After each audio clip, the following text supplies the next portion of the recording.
on the Super Morning Show. But we'll deal with it in the court of. You want to raise the matter court here? of competent jurisdiction. Okay. In the meantime, it's still Winston's birthday. We're all having a good time. And by the way, everyone on the team says a big thank you to Winston. Apparently, we change the levels now. Yeah. He's sorted out his people. Not everyone though. Yes, clearly. Like I said, his people. His people. Anyway, Winston, Nana Harding has sent you some wache money. So yeah, I'll pass that on to you. Why later. you? I mean, we are all taking note of we are counting from here. It's public transparency and. Watch it for food and jobs. All right, now. Please, to be fair, that amount should be mentioned. But let's go. Sammy, do you want me to mention the amount? Do you want me to mention the amount? No. Do you want me to mention that? But why? Has he ever mentioned any amount here before? Please, Sammy, let's go on. Man. The Office of the Registrar of Companies. Yeah, me, I'm the one ORC. talking. Gentlemen, calm yourselves. You, Sammy or Damikra, go and stand somewhere in the corner. The Office of the Registrar of Companies, ORC, recently hived off from the Registrar General's Department. It's an LPM. Take your time. Read it again. You people, why have you allowed Sammy into the room? Listen, it's 8:17 on the Super Morning Show. And in spite of all distractions, we're bringing you everybody's favorite breakfast. And as I was saying, the Office of the Registrar of Companies, ORC, recently hived off from the Registrar General's Department, will be increasing the renewal fees for business and penalty for companies in default effective January 2023. Their cherished clients, that's you, are therefore entreated to file your annual returns and renew your businesses by the 31st of December 2022 to avoid paying the penalty or get your companies stricken off the register for default. Please be reminded that the fee for filing annual returns and renewal of sole proprietorship business is 50 Ghana cedis and 25 Ghana cedis, per year, respectively. Penalty for late filing for companies only including churches, associations, unions, foundations, schools, etc., is a flat fee of 500 Ghana cedis. Partnership should be renewed at 50 Ghana cedis. You can find their offices at the Registrar General's Department premises, or you can call them on 055 765 3130. You can also try 030 266 8160, or follow them on social media at ORC Ghana, or you can just go to orc.gov.gh. You can also find them on rgd.gov.gh. ORC, bringing efficiency to business registration and regulation in Ghana. And getting cash on the go from an Absa ATM is now so easy, even when you don't have your contactless Absa debit card with you. For the first time in Ghana, you can withdraw money from any Absa ATM with the Absa mobile banking app using a QR code. It is easy, safe, and convenient. Simply open your Absa mobile app, select ATM QR cash to scan the QR code on the ATM screen, follow the prompts, and get your cash out. Easy. That's another digital innovation that gets things done. Now that's Africanacity, that's Absa. Download the Absa mobile banking app now to get started, or visit the nearest Absa branch to sign up. I've realized what's happening. You know, when Sammy Odami goes to tell his people that he's going to be on air, then he has to come and do his catcher so that his people know that he's around. Hey! That's what my mother would say. Anyway, Heritage Christian College is a university set up to provide a missing link in tertiary education through creative pursuits in entrepreneurship, technology, and ethics.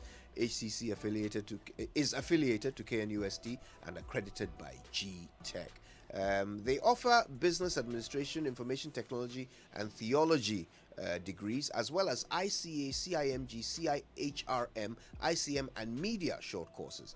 Their uniqueness lies in their entrepreneurship training with financial support. Their one student, one laptop policy, terms and conditions apply, with their 24/7 internet access, as well as affordable and flexible fee structure. With scholarships, you can qualify with WASI, ABCE, GBCE, HND, or diploma, and if you're a mature student of 25 years and above. You can find them in Amasaman behind the Olympic Stadium, or you could call 054 7777 731 or 020 2298 399. Dial star 789 star 300 hash for online serial number and go to hcuc.edu.gh to apply for a 50% tuition waiver for all freshers. HCC, a university educating compassionate entrepreneurial leaders. Are you sinking in your bed? Is your mattress failing to give you the safety and comfort you deserve? Then get yourself a Royal Foam mattress which guarantees you the good sleep and relaxation you deserve today. As space setters, we have attached pillows to the mattresses you buy for free. Get this offer in all our showrooms and sales outlets across the country. Don't be left out. Royal Foam wishes to say a big thank you to all of you, their loyal customers, for making them win the Silver Awards at the 12th Ghana Business and Financial Services Excellence Award. Call them on 0202 271000 for enquiries. Royal Foam, rest assured. Rest assured. All right then. So look, I want to bring you all the way up to date on what's been happening with this censure process going on in Parliament. It was a back and forth affair between Counsel for the embattled Finance Minister Ken Ofori-Atta and the 8-member ad hoc committee of Parliament on the first public hearing of the censure motion filed by the minority in Parliament. Gabi Asare-Oshedakun, who is lead counsel for the Finance Minister, raised concerns about the possibility of the hearing impeding government's business at a time Ghana is still in talks with the IMF for a bailout. He demanded specific allegations from the minority, which constituted the grounds for the censure. However, this met sharp responses from some committee members who felt the purpose of the committee was being undermined. Let's listen to a quick wrap of that.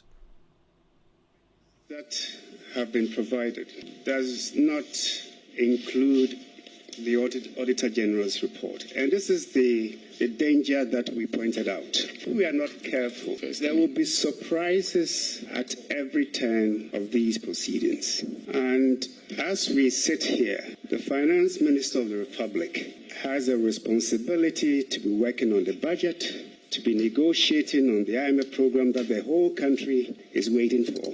And if we're going to stay here and spring surprises at every turn, Mr. Chairman, it may be difficult for us.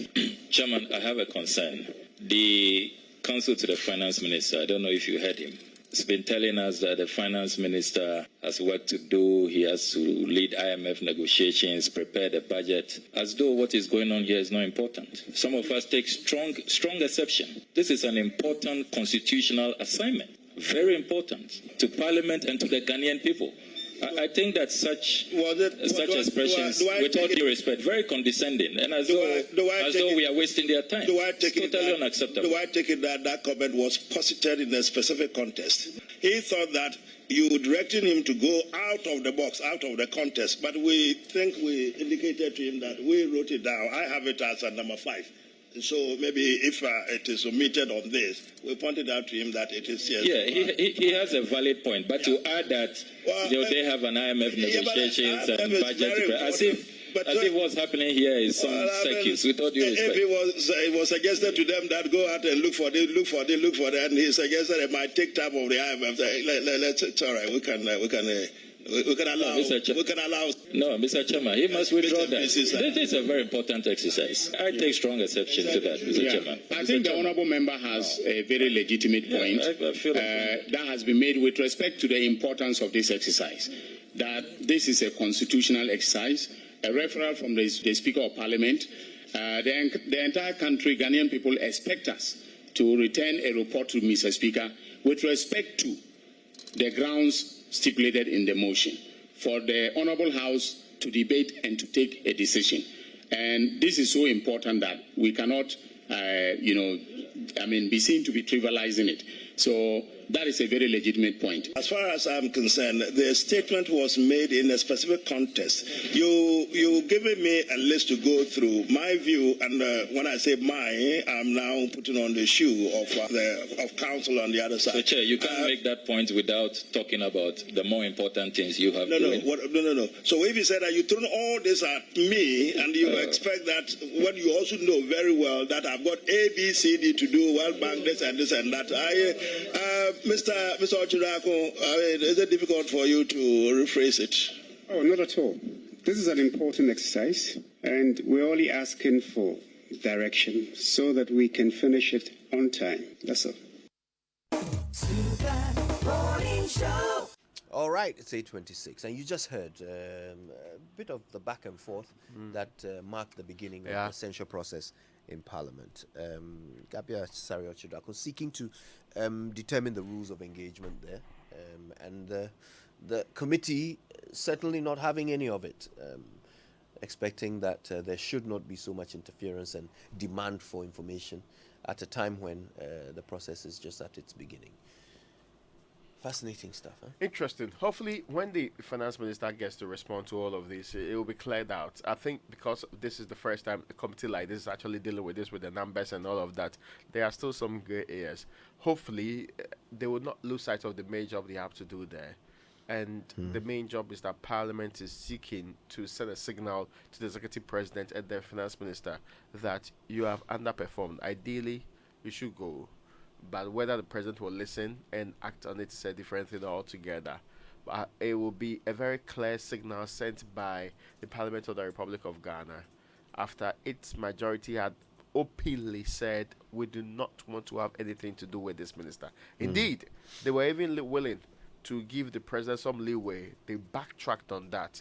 They are so resolute in their mind that the man ought not to be in office for a single day more. In fact, their position is that be it 25th or by the end of this month when the budget has to be read, it should not be by that particular finance minister. And they are moving beyond that. They say if any minister, if Kojo, you are appointed minister today and you take business to Parliament, we are fine with it. But we will not touch any business that's coming from Minister Ken Ofori-Atta. So obviously, Ken Ofori-Atta's continuous stay in office is becoming something like a stumbling block to the performance of government on its own, because they are there as majority to push government agenda. Yeah, as has always been seen. Even though they are there to represent their people, I mean that should be it. And they insist that their people want the man removed, but it looks like the main difficulty is from the top. So this, when he responds on Friday, hopefully his response may calm the waters. But I don't think it will change anything, because as has been told us already, the people are so resolute in their minds. Whatever the finance minister says on Friday, it may change the minds of the minority members, but the majority, they have already gone ahead of that. You're right about this, and the MPP members of Parliament are still demanding the removal of the finance minister. In fact, they plan to meet later today, to decide how to pile more pressure on the president to sack him with immediate effect. A spokesperson for the group, an MP for Asante Akim North, and the Apia Kupi, says the plan to boycott all government business in Parliament is still underway. Let's listen to him. He spoke on PM Express last night. We've gone back to sack him now, and therefore we expect that some action be taken in respect of relieving him of his position. We have also told the president that if he is not relieved of his position, we shall not cooperate or work with him or participate in anything that he brings to to Parliament. And that position is where we are right now. So that last bit, when you say anything that he brings, that is anything that is brought in the name of the executive president? Under the hand of the finance minister, we will not participate. Okay. Because as far as we are concerned, we are not going to do business with him. And if we are not going to do business with him, he does not participate on this committee. They will be included in this action, to put pressure on the president to sack the finance minister. I doubt that. I actually think that even though they say majority altogether, I get the insistence on the side of Andy Apia Kubi that the 98 of ours, which means that I suspect the backtracking is not being done by the entirety of the majority. There might be one or two. Who are still very much, because if I'm a minister today, like there are ministers that are in Parliament, you really want to tell your colleague minister in the same cabinet that you sit with, even though some of them are clearly in their minds they want him to go anyway, that he should also be removed. So they may abstain from the process, but they may not outwardly say that they are really. Then what we should be saying is that nobody on record wants the finance minister to stay. Yeah, that's true, though. The majority leader said, when we spoke with him right here on the Super Morning Show, said it had moved from 80 members of Parliament to a caucus decision. So a caucus decision, and when a caucus decides to do something, you're looking at the group. Maybe they'll put it to a vote. Some may disagree. Yeah. But at the end of it, when Parliament takes a decision, even when the minority disagrees, we still would say that Parliament is taking that decision. I think where we've reached is Andy Apiakubi and the 97 other members of Parliament saying, we are going to do this. And so others may probably say, we would not continue with you on this particular path, backtracking. but we may support you in the next line of action. But for them, the 98, they said they're going to do this. But let's not also forget, earlier in the process, the majority leader actually said that it's not just a selection. Yeah. It's the entirety of the majority that wants Ken Ofori-Atta out. Yes. So, yes, I mean, that was the point I was making earlier about the caucus decision. But at this point in time, you look at this whole issue. And last week, Dr. Ayu addressed the press and talked about how they were going back to their earlier action. This week, we've heard Apiakubi talking about their earlier position. Look, if I were Finance Minister Ken Ofori-Atta. Anyway, who asked him to go and speak on this matter? Who? Over the weekend. Yes, But you see- because I mean, when I'm suspect that there were negotiations ongoing. right? Last weekend. Yes, or did it make a lot of sense to worsen the state of affairs when you really know that your head is on the line? Or it's me that's perceiving it wrong? Because as part of their issues, this majority MP says they've heard the man say that he is worried about anybody thinking they don't know what he's doing. Yeah. But you don't make comments like that when you really know that there's a lot of trouble on your head, except you are convinced all of this is much ado about nothing. Well, this is much ado about something. There's something about it. And at this point in time, look, I read Ken Ofori-Atta's book about, I think it was about 2011 or 10 thereabout, the one about leadership, integrity, and a lot of things. And when I read the man's story about, and he said that story before, how he wasn't supposed to have been born, they wanted him aborted, and how he rose, when at the time he would go out there and sometimes go into young pioneers meeting, come back and have his fufu pounded, not properly pounded, so he can't eat it at all. I just fell in love with the man. However, in office, I think that Ken Ofori-Atta at this point in time should go. He has no business staying. Your party members say we don't want you. Then you say, I am the one to bring you out. The people say, we say you are the problem. And look, why does he think that he's the only person who can transform this economy? When the members of parliament, the representatives of the people, today look at it. You leave your office and go and sit in parliament. When you say you're supposed to be preparing for an IMF program and budget, you are in parliament the whole day from 10 a.m. to evening because you're being taken through a vote of censure. Why can't you just leave at this point in time? Why? I mean, that's what I don't understand. Anyway. Well, there's a lot we don't understand, but that's why we're here, to seek that understanding together. Now, as we continue to update, let's also talk about what was happening on the side of things as a corollary to all that's going on. The majority leader, Oseche Mensah-Bonsu, is taking on Gabi Asare-Ochodakun, who he says is accusing him of being the mastermind behind the calls to sack the finance minister. Let's listen to this. Because the chief of staff, any party, no, council of elders, Krasuna, I want to know because we are only pan when I am for Nekakra. Yeah. Into me free meeting, a meeting with Lisa, chief of staff, or party chairman, general secretary, and I think one of the vice chairs, a Baho. Now, mood, the chief of staff, the president can be twice. Say, I come from Papa no me enya akomapa eni asumdwe na owia the president will do what is needful ebo anto yem nti ye conclude na me mesrew mo se mesrew mo ono mo ema yenkoda enwene the chief of staff akachire na ne ebena dey ebesa ye meeting for I said, you must be constantly meeting them. Because I said, a meeting before. No, Yawada. That's a meeting before. I feel just say from nowhere. I feel the Enkoti say sɛ Gabi ɔkyerɛ da kono no de meeting na saa radio so ade no kora yɛkɔ so no Who chairman sana Oshasi? Now, Opesoya finance minister. No, a dear profit in the Bremi. The so Pesoya finance minister. Many percent finance minister. Maybe I'll go read the first budget. I held that.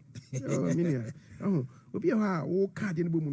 Not of Tushiti. To a shaman for Bufu Gram more. What I say, and I could the day for France and I say, oh no, Gabi Ochidakono.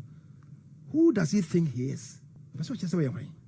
Me, I could forward on some. Some party no some MPP are buying. Now, we are Sunday mana. Just say, the Nipa, you know, just say, oh no, who are buying, no, you can't government and Casa. What's your locus? What can the chairman's of the chassis? Are you? Coffee in your cup. Enjoy on the set. The Super Morning Show is always the best. On Joy 99.7 FM. Basa. This song, second round, 2008. Yeah. Yeah. And there was another one to the song, Naneu. There's another song on that album, Naneu. But you see, look. By the way, there's been a response, hasn't there? Yeah, there is actually. Yeah. So Gabi was busy at the committee. So late in the night, he actually put this on Facebook. I have listened to excerpts of the interview of Majority Leader Oseche Mensah Bonsu on Super Radio, claiming I had gone on Asasi Radio to allege that he was the ringleader behind the NPP MPs calling for the resignation of the finance minister. He's also quoted in reports of that interview online as saying that I sponsored a failed candidate against him in the MPP parliamentary primaries leading to the 2016 general elections. I have since sent him a message on this denying same, but I consider it necessary to also put my side out publicly. 1. I have said no such thing on Asasi Radio or any other radio station or media house, whether on air, online, or in print, either directly or indirectly. Indeed, my position so far on this issue in Parliament within the Majority Caucus has been to deliberately stay away from commenting on it publicly. I have never sponsored any candidate against the Majority Leader for the Swami seat. I would never do such a thing to a person I considered a strong loyalist even within the NPP. Interesting response. So he denies 100% the premise for the commentary the Majority Leader is making. But there's a lot, not necessarily, see, there's a lot going on within the NPP today. Nobody would dismiss the fact that at the top of it, it looks like the president, his minister, finance minister, relations like Gabi Asaro-Chidako on one side, and other appointees, and there are some ministers who even want finance minister to go, so that's even aside the point. Versus a certain grouping which started as a small group within Parliament. Their coast enlarged, and let's not dismiss the fact that this goes back as far back as electing speaker right from the beginning of this particular second term. There's a lot more people who are aggrieved right from the beginning, people who felt that the right things were not being done in government, and a certain group had actually captured government and was running it to the seclusion of others within the party and who had also contributed. Moving on, the cracks are deepening along the line, and we can see it clearly laid out here. So what he's saying is not that, yes, I considered you a loyalist. For the Majority Leader, who is mostly very tactical in speech, Oseche Mensah Bonsu, he would even use certain words to try to represent it nicely, to come out and say, who is he? It's also because a lot of people have been worried, even within the NPP, about the role of Gabi Asaro-Chidako. He's been called de facto prime minister before. Various thoughts. I mean, people rarely think there's a small group running government, and that small group's interest might not be the same interest that the rest of the party or others within party may have. And that is very deep. It's almost like people saying that this party, if we do not rescue it now, a lot more wrong will go on. Ken Ofori-Atta, fortunately or unfortunately, appears to be the tipping point here, and the point of disagreement in the watershed movement for people to make their points known. But there's a lot more disagreement underneath the Ofori-Atta talk. So if you listen to some of these majority MPs that are out there, and those who are not out there but openly support the call, they believe this is to save the party. And check it, whenever the MPP is ending a second term, even during Kufuor's time, there were massive disagreements between people in party and people, what they call in government, about how things should go. Because it has to do with the future of the party. And look at it keenly. Some of the members of parliament who are demanding this feel that if the MPP really will win the next election and win subsequent elections, it depends on the conduct of government now. And so something must give. What is to give? They start with Ken Ofori-Atta. And when you move it beyond just the Ken Ofori-Atta factor, in fact, there are other demands that they are not actually putting up, but they think one step at a time. There are also some in government who feel that no. Who then will control the process of electing or replacing the president currently if we listen to everything that's been said by others? So some say today is Ken Ofori-Atta. How about tomorrow they come and say that the president himself should also step down? You see, Raymond, I'd like to take this from a historical point of view. I mean, I'd like to go as far back as 1947 and bring it forward. And when I'm done, I'd make a point. You see, the NPP, when they were doing your national service in 1947, a fairly recent view in your opinion, actually. When from the UGCC days, yes, at the time, spearheaded by a group of intellectuals, you had the J.B. Danquets, you had the Akua Jays, you had the William Ofori-Atta. In those days, then it moves to the National Liberation Movement. Listen to this carefully. The National Liberation Movement, formed by Bafo Akoto. Now, the NPP, by the time you had the United Party, that became the UP, all of these groups had come together to form a party, also because Kwame Nkrumah had banned tribal-based groups and other parties, coming together to form a party. And that brought Busia to power in 1969 with the Progress Party, PP. By 1979, some of the antagonisms of the Busia regime and the choice of a leader led to a split of the front. You had the Popular Front Party and the UNC. UNC led by William Ofori-Atta and PFP led by Victor Owusu. That led to the loss of the group in the 1979 elections. In 1992, they came together. NPP went for an election. 96, lost. 2001. At the time, you always would refer to them as a Busia Dankwa tradition. Eventually, they added a Dumbo to it because Dumbo, with the Northern People's Party, had a lot of seats when he came to that parliament. Now, this is the point I'm trying to make. If care is not taken, the NPP at this point in time, if they do not sacrifice one person for party cohesion, would go into the next election as a divided front. You have heard within some NPP quarters conversations being made that why is it that the leadership of the group is from a certain place? Predominantly Ashanti. Ashanti. Yeah. You've heard that conversation before. Yeah. Now, at this point in time, if you are Nana Akufo-Addo, if you are Ken Ofori-Atta, if you are Gabi Asare-Otchere-Darko, in their own interest and in the NPP's interest, at this point in time, they must be making sacrifices. So this is the point that for Ken Ofori-Atta himself, somebody whose father contested in the 1996 primaries, Jones Ofori-Atta. Yeah. I mean, Dr. Jan Selby had 24 votes, and I think Jones Ofori-Atta had 66 votes or so, or 84 votes. Now, for him, Ken Ofori-Atta, this is the time that he must begin to have a rethink about his role in the NPP and his position, and what his decision not to quit could do to the NPP.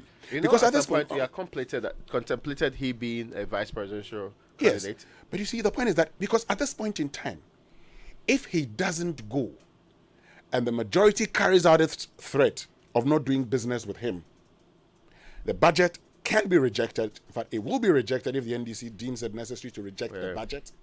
If they refuse to come, we're going to be in worse crisis than we're currently experiencing. And this is a budget that's supposed to announce an IMF program. So, look, Ken can actually lead IMF conversations without being finance minister. The president can say, I want Ken Ofori-Atta to be the one to lead the IMF conversations. He doesn't have to be a finance minister to lead these conversations. And he can run finance ministry without being finance minister. Although that would defeat the purpose of this entire but you exercise. see, the thing about... But that's politics, really. So you see, the point is that for him, this is the time to do a bit of soul searching. This is the time to say, you know what? You're going through a vote of censure. I believe that I was the best person to take you out, also because you say, I mean, I took you to this current condition, even though I disagree. Well, you may disagree, we may have different opinions. But under the circumstance, I have submitted my resignation to the president. I have had enough. And even declined to lead the IMF program. Declined to do that. Let the president say, come and lead the IMF program. Let people say, come and do the IMF program. I remember something, and I will end on this note. When the former vice chancellor of the University of Ghana, Asen Suatri's case came, at the time, my lecturer, Professor Kwejo Opoku-Agyeman at the University of Cape Coast, said he had spoken to some friends and he had said to them that they should tell Asen Suatri to do a press conference and resign, announce his resignation, or stepping aside. His son's case, right? His son's case, yes. He should say he's stepping aside, even though he has no role in that. The reason was simple. The moment you say you are stepping aside, you will get people even calling you to say, no, don't go. And you'll be leaving with your integrity intact. Yes, he came back, but really at the time when Asen Suatri came back, how many people still remembered him? Yeah. My point is simple. Ken Ofori-Atta has stayed for far too long, but all is not lost. He can still save the little that he has left if he leaves today. Because it's unprecedented, right? I mean, it might be good for democracy in general, but if you look at it from the party perspective, it appears that the more the cracks deepen, it goes against the interests of the MPP at every level. Yeah. It goes, and you see, people are increasingly becoming more peeved. Even those on the Ofori-Atta side will say, oh, okay, so when we put up our finance minister, this is how you want to treat him. We have supported throughout this party the people who have actually brought up people we didn't like in times past, but we didn't openly oppose him like we are opposing our candidate today. So to stop all of this, and today the president can choose any other person, be family, friend, whoever he wants to choose, to be finance minister. Yeah. What most of us can say, we don't like him. I mean, we can still say that, we can still analyze it here, that this guy is unfit, this guy is not supposed to be qualified, this guy, but still, he will choose the man he wants anyway. And it's less than 2 years. These are critical moments in the party's life. This party will be going into an election that and seek to do the unprecedented again, winning a third term. After the first two, you have won it. That breaking the 8 is perhaps one of the fundamental difficulties that you go through.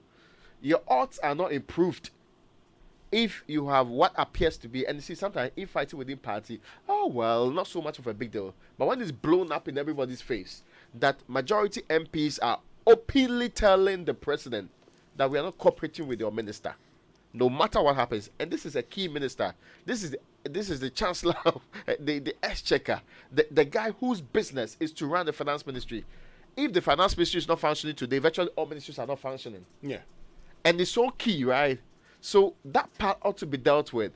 And I agree with you that at some point, yeah, regardless of your thinking, your possible messiah complex, you should put the interest of the collective ahead of the parochial and consider what not only the party, but Ghana will benefit from this particular way. And in any case, if there is a lot more quiet, and I agree with that point, if people are not making a lot more noise about the finance minister, it gives him more legitimacy to engage better. If you are the IMF today, you'll be wondering, so the man that we are engaging today, what is his status? Exactly. How long is he staying? The promises he's making to us, even though it's on behalf of a government, can it really be carried through? If he's changed today or next week or just the day before we complete a staff level agreement, what will be the fate of that particular agreement? Would another man want to fine-tune, or engage, or seek further clarification on it?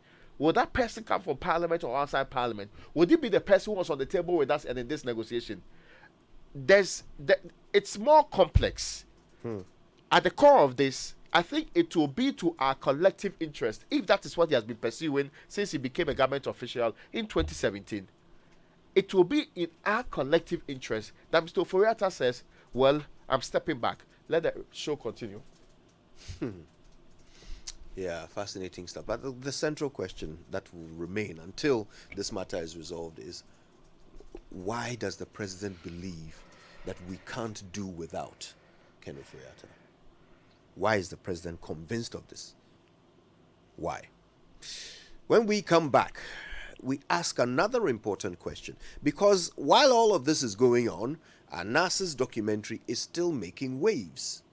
Captured in that documentary is the former Minister of State responsible for finance in a meeting in a hotel where he is depicted to have not only taken a cash gift, in quote, from a potential investor, as he believed he was dealing with, but also to have charged a 20% fee on a $500 million investment. Is this the norm? What does it mean? Privatizing public office for private gain. After these. Africa is a continent of great people with great ambitions, great dreams, and great minds. Africa's great minds need an intelligent computer that can help them interpret their greatness successfully. No matter where you are in your journey to greatness, the HP 290G4 10th generation Intel Core i3 processor and 4G RAM 1TB storage desktop will help you prepare today for tomorrow's successes. With its superior capabilities, fast performance, durable battery life, slim and sophisticated design, the HP 290G4 IC6W6EA desktop with Intel Core i3 processor makes learning and preparing for success easier and smarter. Start your journey to success today. Buy the HP 290G4 10th generation Intel Core i3 processor